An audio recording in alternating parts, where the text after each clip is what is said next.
Tu es mon Dieu, mon abri, ma joie. Tout est possible quand tu es là. Tout est possible, Jésus, avec toi. Je marche dans ta lumière qui s'illumine en moi. Chaque jour avec toi, je crois. Les portes s'ouvrent quand je te cherche. Tu fais naître l'espoir dans chaque peut-être. Dans ta présence, je suis libre, je suis fort. Rien n'est impossible, mon cœur te porte. Tout est possible quand tu es là. Tout est possible, Jésus avec toi. Je marche dans ta lumière qui s'illumine en moi. Chaque jour avec toi. Ce soir, nous avons la joie d'écouter notre sœur Florence, prédicatrice de la GVC, Florence Mwanda. Est-ce qu'on peut offrir une acclamation au Seigneur pour son ministère? Waouh! S'il te plaît, tu n'as pas bien acclamé ton roi? S'il te plaît, fais-le avec plus de dynamisme. Parce que celui qui t'a aimé est fidèle. Hey! Alléluia, alléluia. Alors, sans plus tarder, on a une lecture à faire ce soir. Est-ce que tu peux dire avec moi, Dieu est bon en tout temps? Et en tout temps, Dieu est bon. Ça manquait de conviction, on va répéter ça ensemble. Dieu est bon en tout temps. Et en tout temps, Dieu est bon. Alléluia. On va prendre ensemble maintenant Jean 4, versets 1 à 42. Je vais lire la parole dans la version La Colombe. Alors, le Seigneur sut que les pharisiens avaient appris qu'il faisait et baptisait plus de disciples que Jean. Toutefois, Jésus ne baptisait pas lui-même, mais c'était ses disciples. Alors, il quitta la Judée et repartit pour la Galilée. Or, il fallait qu'il traverse la Samarie. Il arriva donc dans une ville de Samarie nommée Sichar, ou Sichem, près du champ que Jacob avait donné à Joseph son fils. Là se trouvait le puits de Jacob.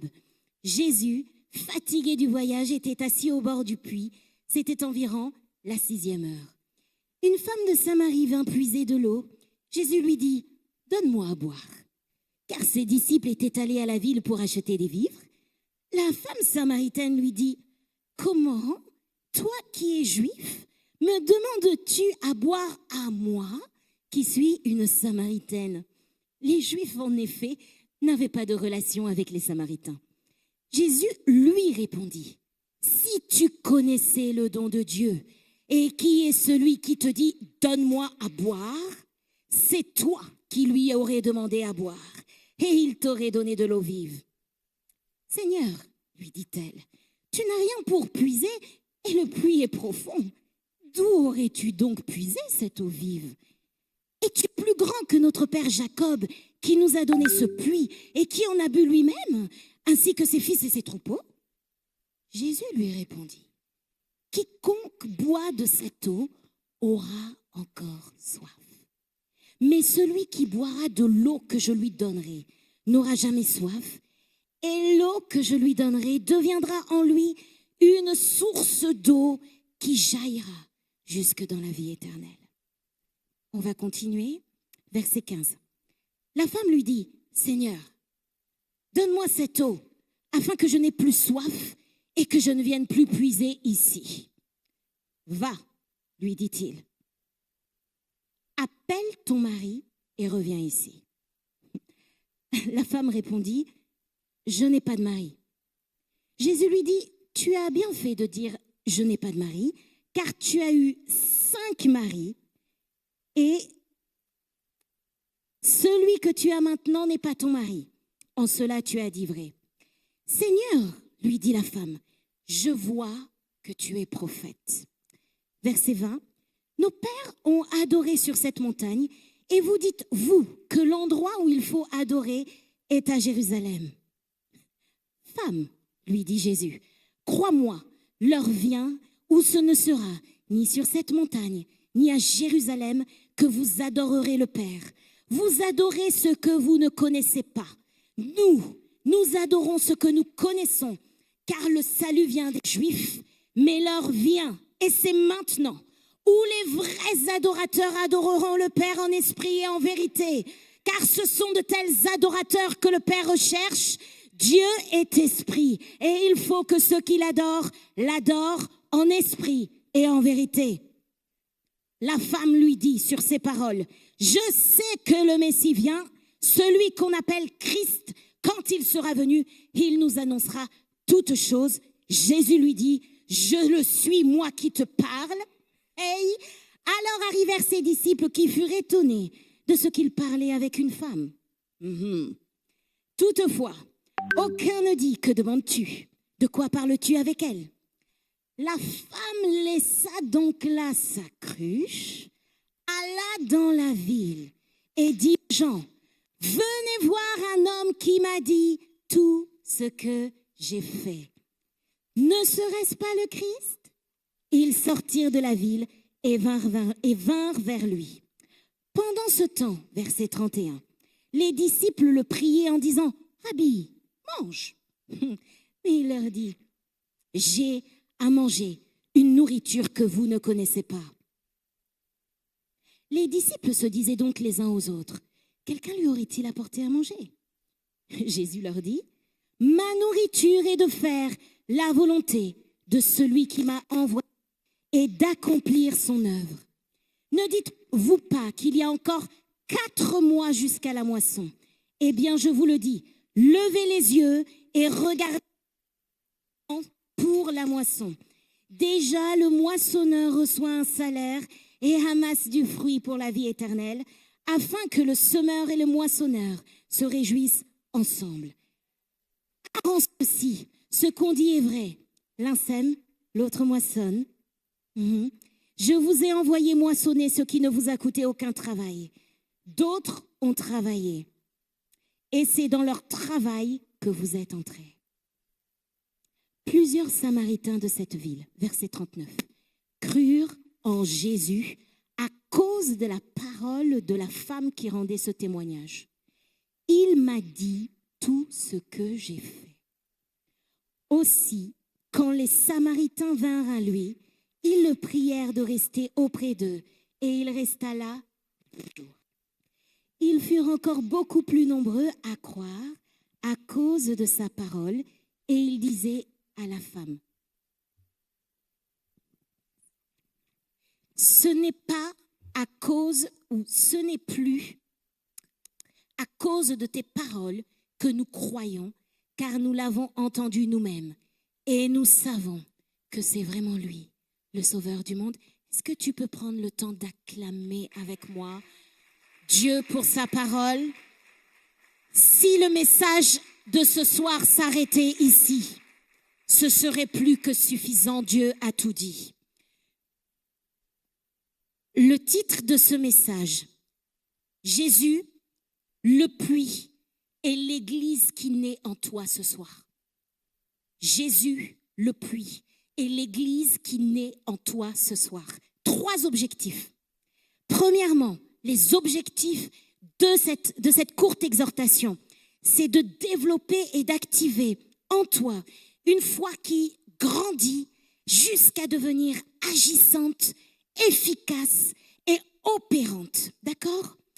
Deuxièmement, il faut que tu reçoives le surnaturel de Dieu qui déclenche l'expansion. Lorsque l'on parle du thème le surnaturel pour l'expansion, 4 dimensions. L'expansion de Christ en toi, l'expansion de son règne, de son royaume, de sa domination sur toutes les formes de ténèbres, mais également sur tes sphères d'influence. Ok? Et puis quatrièmement, le défi de devenir. Deviens un agent d'expansion du royaume comme la femme samaritaine.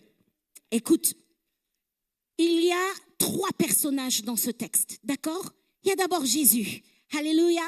Alors, j'aime énormément Hébreu parce que je trouve qu'il y a un mystère dans ce livre dans le Nouveau Testament. Et voici ce que Hébreu va nous révéler sur la parole.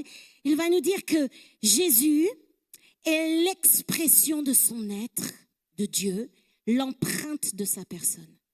Personne n'a jamais vu Dieu. La Bible est claire là-dessus. Tu ne peux pas le voir avec ta rétine parce qu'il habite une lumière inaccessible, ok? Mais la parole faite chair, Christ, ça c'est la révélation de Jean 1, nous dit que la grâce et la vérité, dans la dimension d'incarnation humaine, est venue pour demeurer avec toi. Elle s'est faite chair, elle habite au milieu de toi, elle est chez toi, elle est avec toi, elle est ici avec nous, dans ce lieu, Emmanuel, elle est là sur Zoom. Si tu le crois, tu le reçois, tu dis Christ est là, l'expression de Dieu. La réalité de son être est là. Alléluia. Il veut ouvrir tes yeux. Il y a un puits. Yes. Alors, moi le puits, je le compte comme un personnage. Excuse-moi, j'aime les vraies histoires. Et dans les vraies histoires, les objets ont des symboliques. Ce sont des symboles. Le puits, il te pose une question ce soir, parce que Dieu nous parle. N'est-ce pas? La parole est un miroir. Il ne faut pas qu'on s'en aille en pensant que c'est une histoire qui date d'il y a plus de 2000 ans. C'est pas vrai. Cette femme samaritaine, elle est réelle. C'est toi, c'est moi finalement. Et ce rendez-vous au puits, c'est un rendez-vous avec toi. C'est un rendez-vous avec moi ce soir. Yes, yes, yes, yes, yes. Dieu veut te faire du bien. Et tu vois, il a pris le temps de s'asseoir dans ce puits. Et ce puits, il nous demande, il nous impose de nous poser une question. Quelle est ta soif ce soir? En rentrant ici, je bénis Dieu pour la koinonia, le mystère de la communion fraternelle. Parce que je parlais avec une sœur qui m'a dit une phrase. Et voici ce que j'avais dans mon cœur. Il faut faire attention, mes amis, au puits de ta rencontre où Dieu t'attend. Assis, lui-même, il connaît les fatigues du voyage. Et Dieu te dit que dans tes lieux de puits où toi, tu vas chercher quelque chose, c'est ta demande. Assieds-toi bien dans ce temps de jeûne et prière et tiens les comptes avec ton Dieu. Il y a des demandes que tu dois formuler et ne confonds pas les besoins apparents et les besoins réels. Tu as des cruches. Les puits de ta vie, ce sont des lieux. Qu'est-ce que tu cherches? Et là, tu vois, c'est le mystère de Dieu. Cette incarnation qui dit que la parole s'est faite chair. Elle veut avoir une longue conversation avec toi. Ah, personne n'a compris. Elle veut avoir une longue conversation avec toi. Laisse-moi te dire une chose, d'accord? Je n'efface pas tous les messages que tu as entendus sur cette chair, ils sont vrais. Mais la révélation que je veux te donner ce soir, Dieu n'est pas bavard, il est la parole. Et il a de longues conversations qui ont beaucoup de sens. Les conversations que tu as avec Dieu ont du sens. Laisse-moi te dire une chose. Moi, à un puits, dans une conversation apparente, j'ai rencontré un jour un prophète, un apôtre. C'était le jour de ma délivrance. Tu peux acclamer Dieu pour ma vie? C'est l'apôtre Franck Alexandre qui est là. Et je te dis que j'avais beaucoup de questions sur la parole de Dieu. J'avais beaucoup de demandes sur la parole de Dieu. Et j'étais très jeune. C'était, pasteur, il y a presque 20 ans, tu sais, je rajeunis. La semaine dernière, on est toujours jeune. Il y a presque 20 ans. Et tu sais quoi? Ouais, on peut dire waouh, waouh, waouh. J'avais beaucoup de demandes sur la réalité de mon appel. Et j'avais des demandes, j'avais des paroles sur ma vie. Attention, tu vas suivre un homme qui va changer toute ta vie. Et tu sais comment je l'ai reconnu? Je l'ai reconnu grâce à ce message. Alors, ça n'était pas la femme samaritaine, mais c'est le message que notre apôtre nous enseigne ici, la dynamique opérationnelle des dons spirituels chez un disciple de Jésus nommé Ananias. Acte 9. Je t'assure que dans la parole, il y a des disciples cachés de Dieu.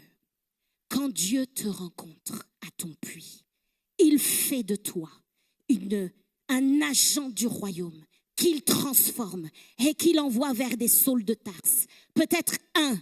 Pour Ananias, c'était un homme, d'accord? Va lire Acte 9, reprends les messages de l'apôtre.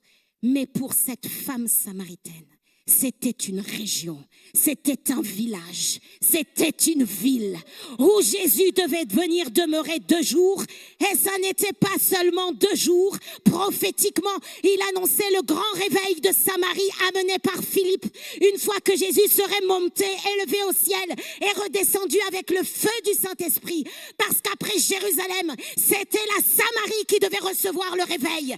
Je t'assure que Dieu va faire de ta vie, que ta vie, elle est une prophétie en marche parce que tu portes en toi le royaume de Dieu en expansion. Et il faut que tu acceptes d'être au rendez-vous de ta vie, à ton puits, et d'engager cette conversation avec Dieu. Prends-toi au sérieux. Prends-toi au sérieux. Tu n'as pas besoin. Le jour où j'ai entendu ce message, alléluia, j'ai su que là, c'était mon puits. Alléluia. Alléluia. Chacun sait ce qu'il suit.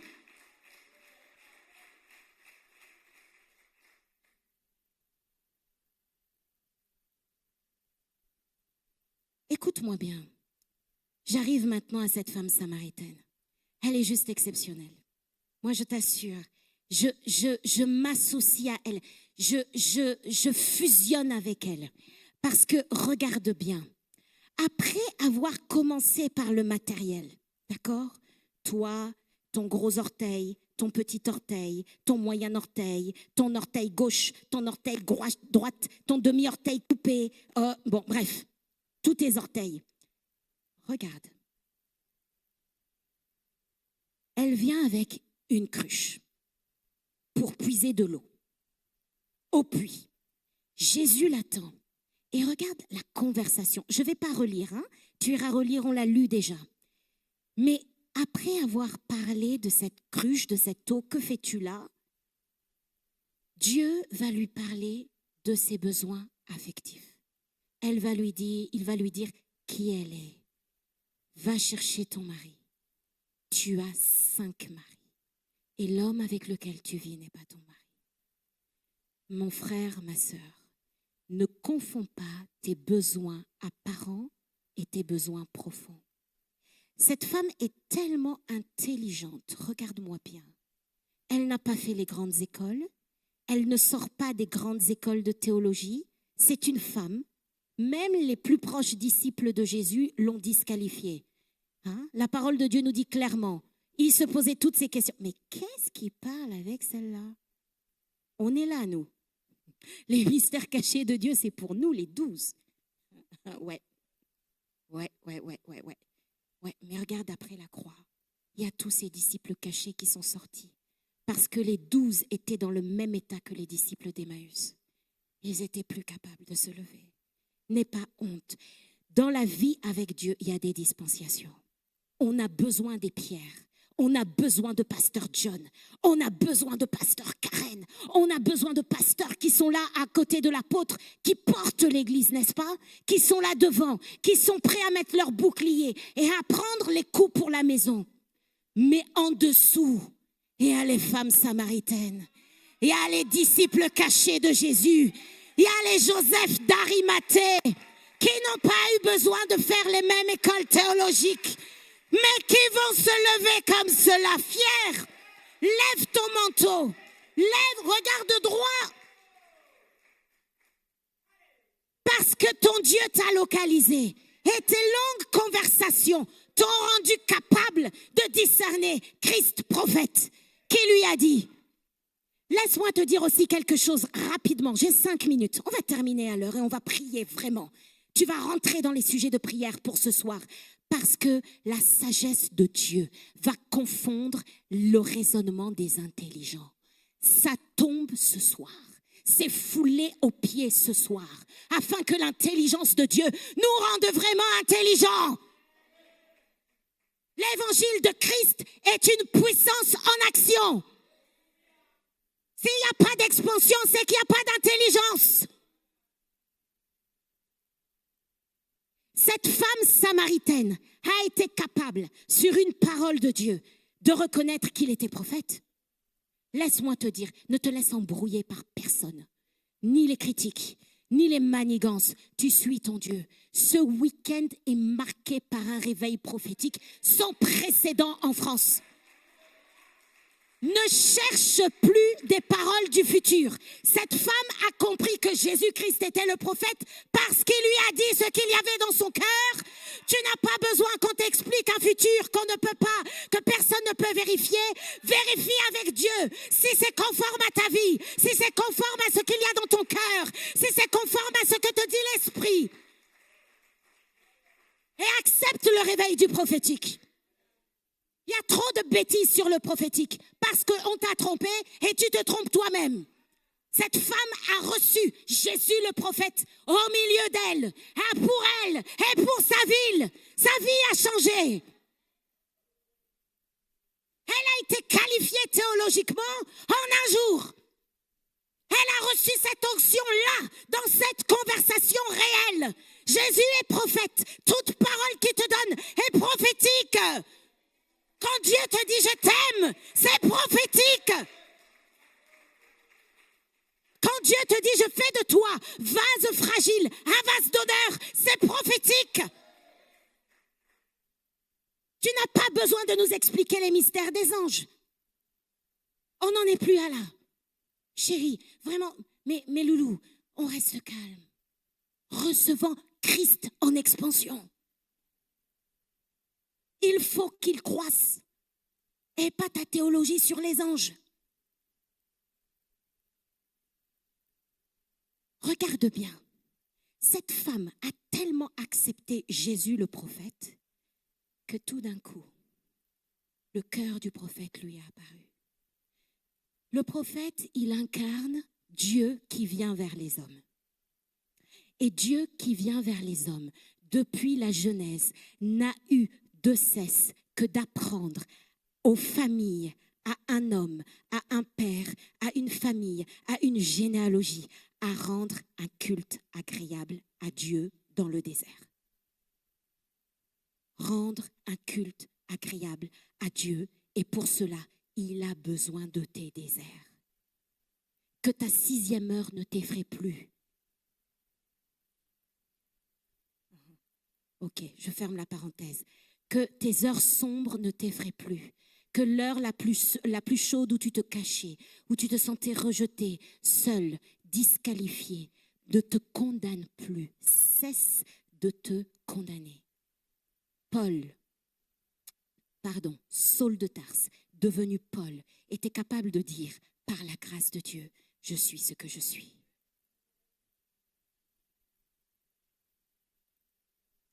Si un homme avec l'esprit d'un djihadiste, terroriste, capable d'amener le crime, le sang et le meurtre, pas que dans son pays, dans les autres nations autour, pour imposer sa propre domination, est capable de dire pour l'évangile en expansion, par la grâce de Dieu, je suis ce que je suis.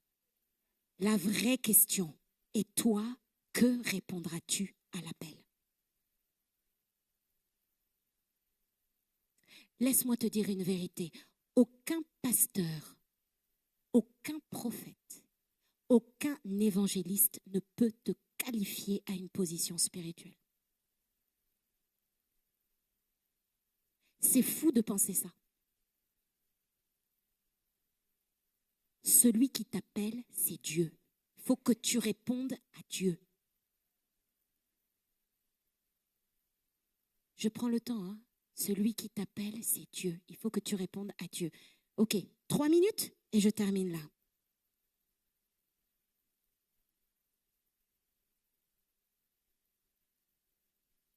Comment va-t-on maintenant en nous-mêmes, moi-même, ma propre responsabilité, qui répond à la commande du ciel? Je réponds oui à l'appel de Dieu, à la demande de Dieu. Tout de suite. Le culte en esprit et en vérité. Dieu va lui donner une révélation du royaume dans sa grande sagesse. Mes amis, souvent on a des entretiens avec vous. Tu ne values pas la révélation que Dieu t'a donnée. C'est ton message. Tu penses que la révélation de l'apôtre sur sa fenêtre est plus intéressante que la tienne. Sauf que toi, tu n'étais pas là-bas en 1985. Tu cours derrière un passé révolu et vers un futur qui n'existe pas.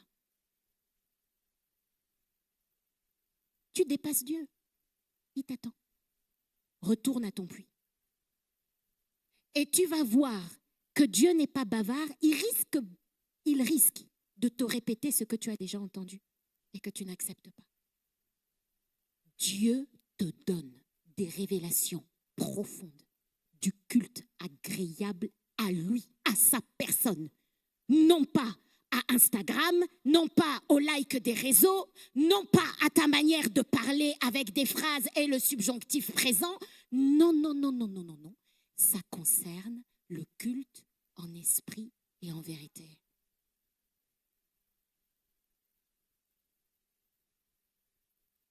On ne va pas réinventer la Bible. Voici ce qu'elle va accepter. Elle ne va plus questionner Dieu sur le manger et le boire, mais sur sa propre vocation céleste. Et voici, on avance. Tu peux dire avec moi, on avance? Jésus l'eau vive. Verset 13-14. Dieu va lui révéler qu'il y a des fleuves d'eau vive. Alors ici, je me suis permise, c'est plutôt dans le texte, source d'eau vive. Mais tu sais, quand l'Esprit parle, il y a une direction. Nous prêchons ici, depuis plusieurs souffles nouveaux, depuis plusieurs temps, dans cette dynamique d'expansion, sur ce fleuve qui sort du milieu du trône de Dieu et qui coule pour réjouir, s'il te plaît, pour réjouir ceux qui viennent adorer Dieu en esprit et en vérité à Sion, les élus qui habitent à Sion, qui sont qualifiés pour l'adorer en esprit et en vérité. C'est de cela que Jésus a parlé à la Samaritaine. Ce fleuve d'eau vive, s'il te plaît, il a plusieurs dimensions. Je sais que beaucoup d'entre nous sommes dans des combats jusqu'à la tête. Et tu sais que quand Pharaon s'est dressé, le crocodile contrôle les eaux. Et dans la parole, il n'y a pas que le fleuve qui sort du trône du milieu du trône de Dieu et qui est le fleuve des eaux vives. Et il y a aussi d'autres eaux qui grondent, qui sont en colère et qui charrient. Ici en France présentement et dans nos villes, beaucoup d'impureté, beaucoup d'orgueil, beaucoup de calomnie, beaucoup de dénigrement de ministère, beaucoup d'esprit de blasphème. Ça suffit. Connecte-toi à la vraie source. Va plus loin dans tes conversations. Montation. Va jusqu'au fleuve. C'est fleuve contre fleuve, je te dis. C'est montagne contre montagne. En parlant du combat spirituel, Dieu a dit à Moïse, je vais te faire Dieu devant Pharaon, parce que Pharaon est Dieu. Dieu ne te laisse pas nu si tu acceptes de regarder la lumière, qu'il te dise qui tu es vraiment. Il va te transformer. Et comme le message de ce midi, que ne va-t-il pas te donner? Il va te capaciter, te donner des dons, les outils de ce chirurgien pour opérer vite et bien. Vous êtes un hôpital.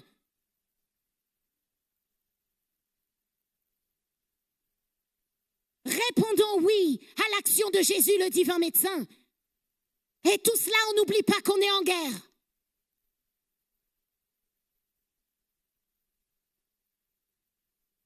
Cette eau, elle est capable de te nettoyer. Elle est capable de te purifier. Elle est capable d'étancher toutes tes soifs. Alléluia. D'abord le besoin profond, ensuite le dernier. Pour les besoins apparents. Pour terminer, pour conclure. Église, Jésus est en expansion au travers de toi, au travers de moi. Ne cherche pas plus loin. L'expansion se joue avec toi. Écoute-moi bien. Je vais faire juste un parallèle avec la création, parce que j'aime le livre de Genèse. C'est un livre à part dans la parole, et il nous explique des lois spirituelles, ok? Voici ce que les experts nous disent à propos de l'expansion de l'univers. Dieu a tout créé. L'univers est en expansion jusqu'à aujourd'hui. Les scientifiques ont découvert que l'univers est en expansion depuis le début du XXe siècle environ Et en 1998, on a découvert que cette expansion s'accélère. Oh, t'as pas compris. Et en 1998, on a découvert que cette expansion s'accélère. Laisse-moi te dire maintenant, sois un agent d'accélération de l'expansion du royaume dans ta famille. Réclame tout. Toutes les frontières, l'Est, l'Ouest, le Sud, le Nord. Réclame ta ville, réclame ton lieu de travail, réclame ton pays d'origine, l'origine de tes parents. Réclame tout et demande une accélération sans précédent. Ne jouons plus à l'église comme cette femme samaritaine. Va et reviens. La moisson est blanche. Tu es qualifié. Ce soir, je ne prie pas pour quelqu'un d'autre. Je prie pour que le feu chauffe ton siège. On va se lever ensemble. Je prie pour que le feu de Dieu te lève, te soulève, te propulse, te répare pour que tu puisses lui dire oui. Alors tu peux maintenant commencer à élever ta voix dans cette longue discussion avec Dieu. Tu peux commencer à prier. Nehelemo karabashi karamasete. Mekeremo kiremo satelebaka. Pariama sete. Meshikaramati lemo soko. Lekelema yetilamas kelemo sotoreba yetetete. Remelemo si kalamashi karaba yetete. Oui, Dieu est le Dieu en expansion. Dieu t'a qualifié pour être un agent d'expansion là où tu es. Premièrement, retrouve ta joie. Parce qu'il y a beaucoup de joie à être qualifié par Dieu. C'est pas la joie du mariage, c'est pas la joie de 5 maris, c'est pas la joie de ta cruche d'eau, mais Dieu veut te donner une joie supérieure, une joie des agents d'expansion, une joie qui vient du ciel et de Sion. Il y a un fleuve d'eau vive qui veut te rencontrer, qui veut rencontrer ta vie, alléluia, et te désaltérer. Dieu te fait du bien, il te qualifie, il t'honore. Cette parole t'honore, cette parole relève tes fondements, cette parole te donne de te lever dans ta sphère d'influence afin que tu ailles, afin que tu ne craignes pas et afin que tu saches que ton Dieu est lui-même avec toi pour renverser les forteresses de Jéricho. Oh, quand tu t'es avancé dans ce lieu, là où il y avait des promesses pour toi, Canaan est devenu pénible parce que le diable a dit, c'est barricade, je vais barricader Jéricho. Il vient rentrer dans ce pays où coule le lait et le miel. Mais voici, à Jéricho, personne n'entre et personne ne sort. Mais dans le nom de Jésus, maintenant, c'est ici et maintenant, c'est ici et maintenant, il y a une onction pour renverser ces forteresses mentales, ces murailles territoriales, ces prisons édifiées par l'ennemi qui empêchaient ta conquête, qui t'empêchaient d'avancer, qui t'empêchaient de prendre par les armes spirituelles ce territoire qui est à toi. Laisse-moi te dire que David a dû monter à Jérusalem et la ville était aussi barricadée. Mais cette ville s'appelle jusqu'à aujourd'hui, dans les livres d'histoire, la ville de David. Ta ville, ton épreuve portera ton nom parce que tu vas réussir, parce que Dieu va te donner la victoire. Considère ton Dieu, élève ton Dieu au-dessus des difficultés et crois que ta foi, par la grâce, que ta foi va te donner la capacité de saisir la grâce d'aller plus loin. Au nom de Jésus. Amen. Est-ce que tu peux offrir une acclamation au Seigneur? Alléluia, acclame ton roi. Acclame plus fort. On craindra le nom de l'Éternel depuis l'Occident et sa gloire depuis le soleil levant. Quand l'ennemi viendra comme un fleuve, l'Esprit de l'Éternel le mettra en fuite. Amen. Quand l'ennemi viendra comme un fleuve, l'Esprit de l'Éternel le mettra en fuite. Un Rédempteur viendra pour Sion, pour ceux de Jacob, qui se convertiront de leurs péchés, dit l'Éternel. Voici mon alliance avec eux, dit l'Éternel, mon esprit qui repose sur toi, et mes paroles que j'ai mises dans ta bouche ne se retireront point de ta bouche, ni de la bouche de tes enfants. Amen. Ni de la bouche des enfants de tes enfants, dit l'Éternel des armées. Amen.